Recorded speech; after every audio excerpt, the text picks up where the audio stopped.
როდესაც საუბარია საქართველოს გაქრისტიანებაზე, ყოველთვის აქცენტს აკეთებენ ქართლზე, აღმოსავლეთ საქართველოზე და არასდროს დასავლეთზე, ისტორიულ კოლხეთზე.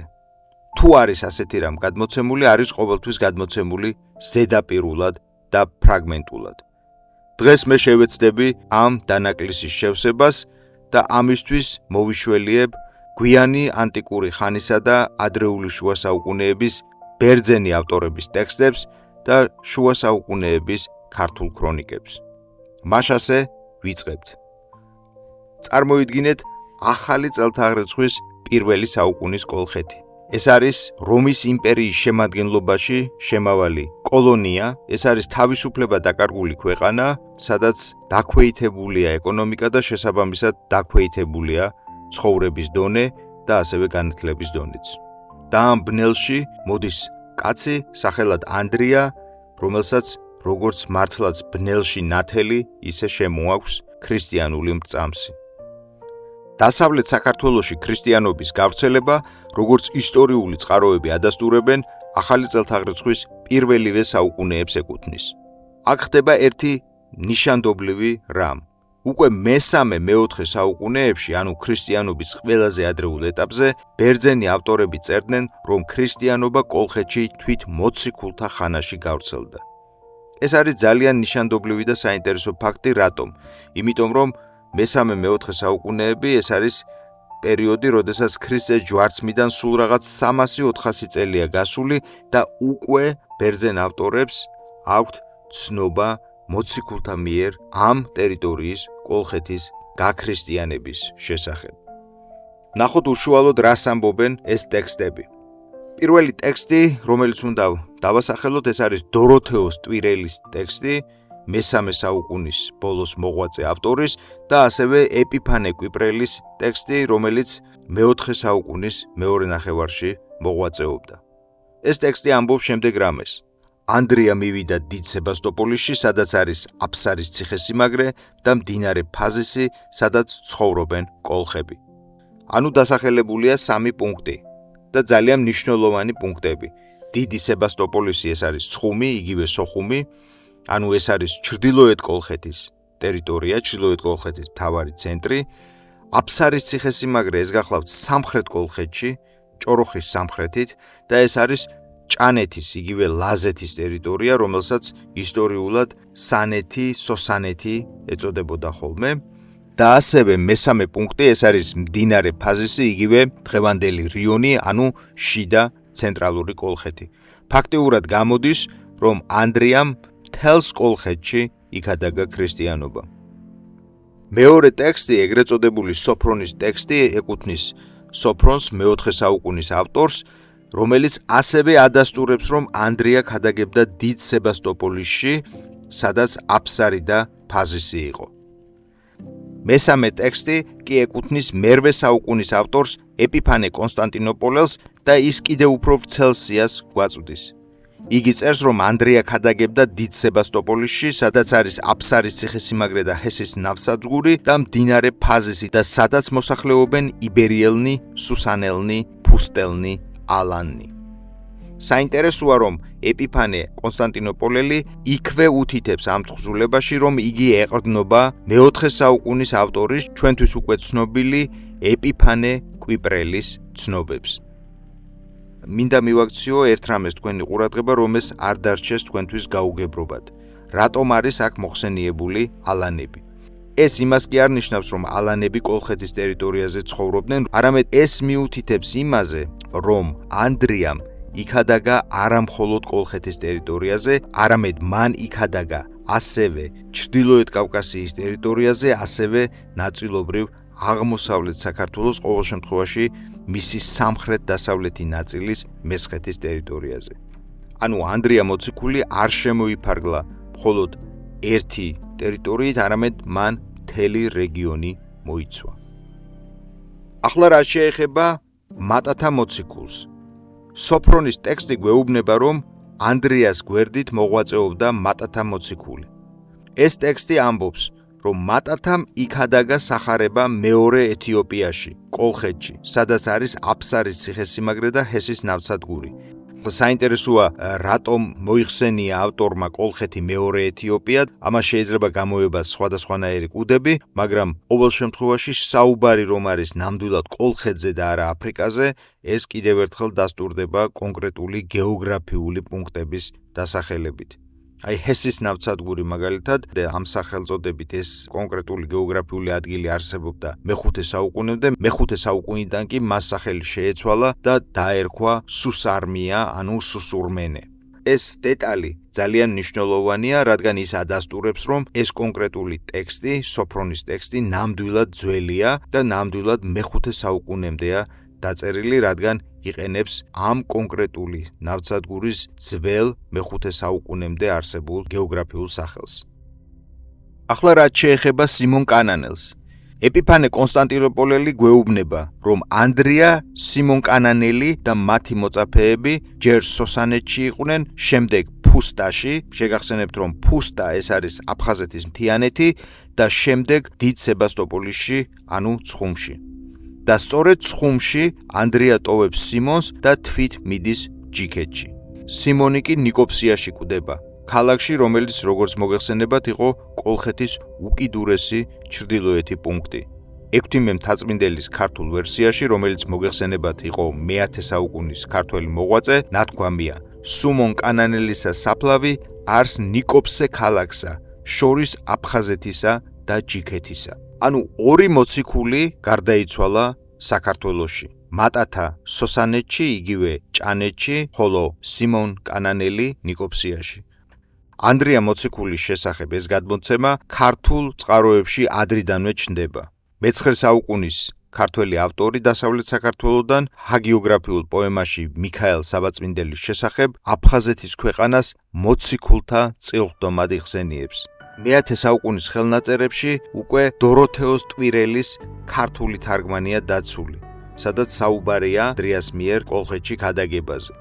შემდეგ უკვე ჩვენს მიერ ნახსენებმა დიდმა მოღვაწემ 6 მთაწმინდელმა ეპიფანე კონსტანტინოპოლელისა და ნიკიტა პაფლაღონელის ტექსტების გამოყენებით შეადგინა ქართული მოსახსენებელი ანდრია მოციქულის შესახებ.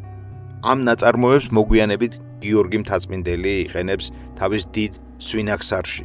ასევე იხსენიებენ გიორგი მცირე და ეფრემ მცირე და საბოლოოდ რუის ურბნისის საეკლესიო კრება კანონიზაციას ახდენს ამ გადმოცემისა და ისტორია ოფიციალური ხდება.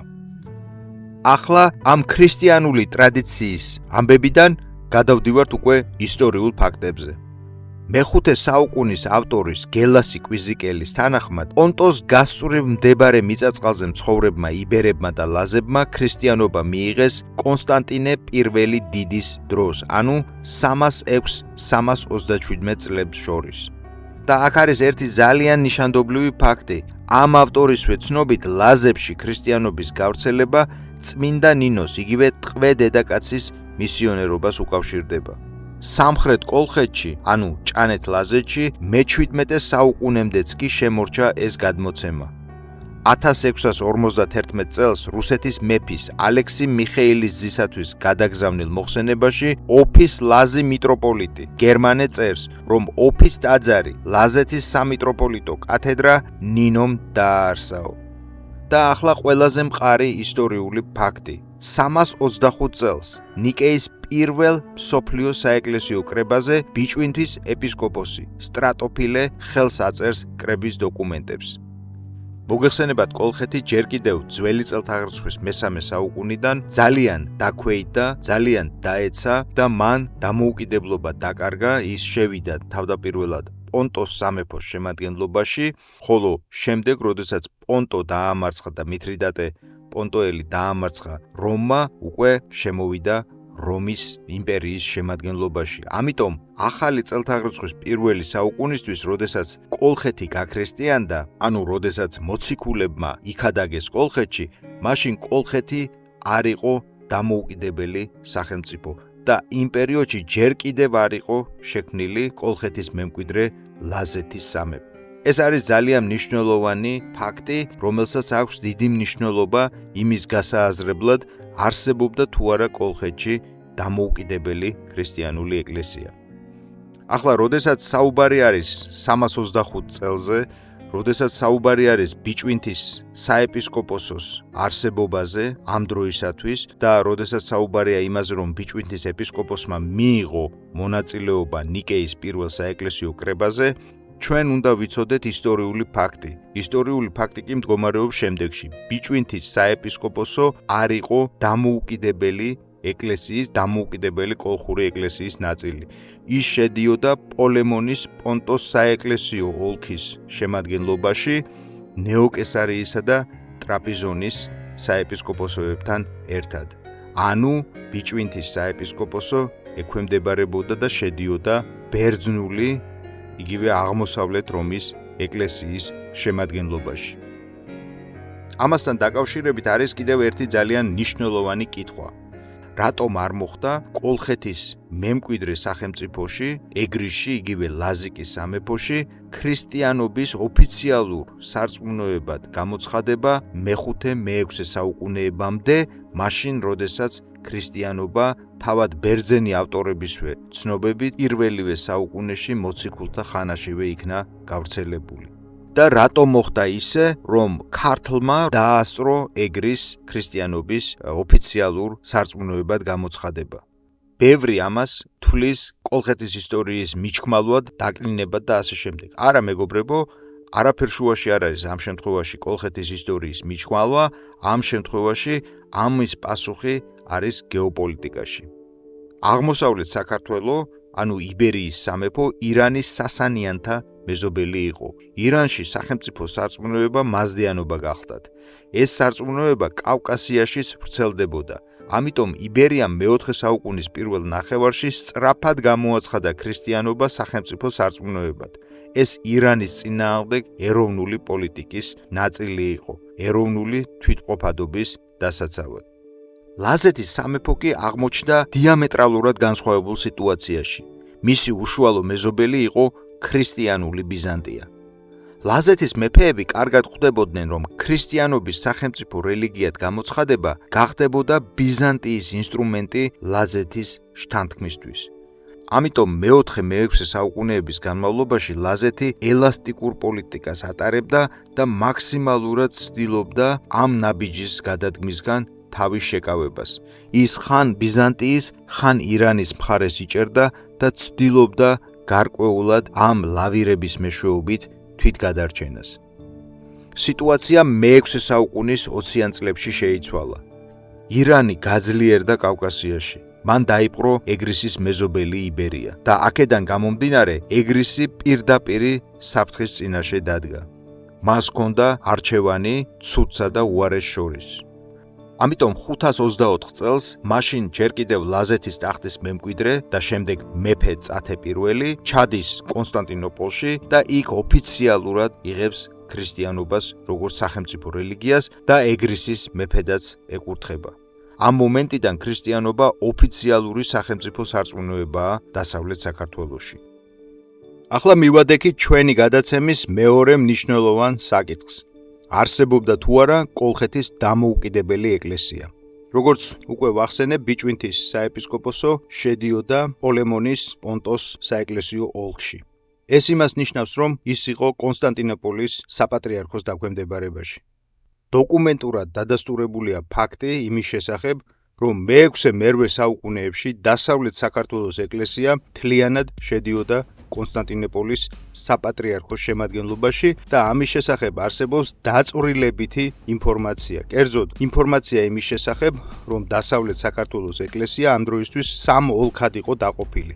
პირველი ეს იყო ლაზიკის სამიტროპოლიტო, ცენტრით ფაზისში და მასში შედიოდა 4 საეპისკოპოსო: როდოპოლისი, ანუ ვარდციხე, პეტრა, ანუ ციხისძირი, ჭანეთ-ლაზეთი, ანუ რიზეს მხარე, ცაიში და ძიღანები, ანუ გუდაყვი, ანუ იგივე დღევანდელი გუდავა ოჩამჩირის რაიონში. მეორე ეს იყო აფხაზეთის სამთავარეპისკოპოსო, ცენტრით სებასტოპოლისში, ანუ სოხუმში. და მესამე ეს გახდა ჯიქეთის სამთავარეპისკოპოსო, ცენტრით ნიკოპსიაში. ეს იყო ყველაზე ჩრდილოეთით მდებარე ოლქი დღევანდელი ტუაფსე-სოჭის რაიონში. ასევე დოკუმენტურად დადასტურებულია, რომ ამ საეკლესიო ოლქებში ბერძნული ენა ბატონობდა კონსტანტინოპოლის ეკლესიის წესის შესაბამისად. მეხუთე საუკუნეში, ანუ ბიზანტიის გაბატონების ხანაში, ბიჭვინთის კათედრა დასუსტდა. ამის გამო იმპერატორმა იუსტინიანემ აქ მისიონერი ევფრატა გამოაგზავნა. საინტერესოა, რომ ევფრატა წარმოშობით აფხაზი, ანუ ეგრისელი იყო. იგი იქნა გამოგზავნილი ამ მხარეში ქრისტიანობის გასამყარებლად. და ამავე იუსტინიანე იმპერატორის დროს მე-6 საუკუნის შუა წლებში ცხუმში ახალი საკათედრო ტაძარი აიგო. მე-5 საუკუნე იმითაც არის საინტერესო, რომ ამ დროს ლაზების მონასტერი იერუსალიმშიც არსებობდა. პროკოფი კესარიელი წერს, რომ იუსტინიანემ იერუსალიმში ლაზთა მონასტერი განაახლა. ანუ განახლება მოხდა მე-6 საუკუნეში. ესე იგი, ეს იმას ნიშნავს, რომ ტაძარს, რომელსაც მე-6 საუკუნეში დაჭირდა განახლება, რომ მინიმუმ მე-5 საუკუნეში უნდა იყოს აგებული. იერუსალიმის ლაზთა მონასტრის ჯერ კიდევ მე-5 საუკუნეში არსებობა კიდევ ერთხელ ადასტურებს იმ ფაქტს, რომ ეგრისში ქრისტიანობის ოფიციალურ რელიგიად გამოცხადებისგან თავის შეკავება იყო მხოლოდ და მხოლოდ პოლიტიკური აქტი. თანადროული ბერძნული წყაროები პირდაპირ მიუთითებენ, რომ იმდროინდელი ლაზთა მეფეები მიუხედავად იმისა, რომ არ აღიარებდნენ ქრისტიანობას ოფიციალურ რელიგიად, აბსოლუტურად შემწყნარებლები იყვნენ ქრისტიანების მიმართ. როგორც ვხედავთ და როგორც გვიდასტურებს ამას კვალიფიციური ისტორიული წყაროები, არ არსებობდა კოლხეთის ეკლესია როგორც დამოუკიდებელი ერთეული. ყოფილი ეგრისის, ანუ ყოფილი ლაზიკის ადგილზე ახალი პოლიტიკური ერთეულის აფხაზთა სამეფოს გამოცხადება და მეორე დასავლეთ საქართველოს, ანუ აწუყვე აფხაზეთის ეკლესიის გამოყოფა კონსტანტინოპოლის საპატრიარქოს დაქვემდებარებიდან და მისი დაკავშირება ქართლის იგივე მცხეთის საკათალიკოზოსთან. ეს ორი ქმედება ორგანულ კავშირშია ერთმანეთთან და აბსოლუტურად ლოგიკურია და კიდევ ერთხელ უსვამს ხაზს იმ ისტორიულ ფაქტს, რომ აფხაზეთი საქართველოა, რომ აფხაზები, ისტორიული აფხაზები იყვნენ ქართველები და მათი სამეფო დინასტია ეს არის ქართველ მეფეთა დინასტია.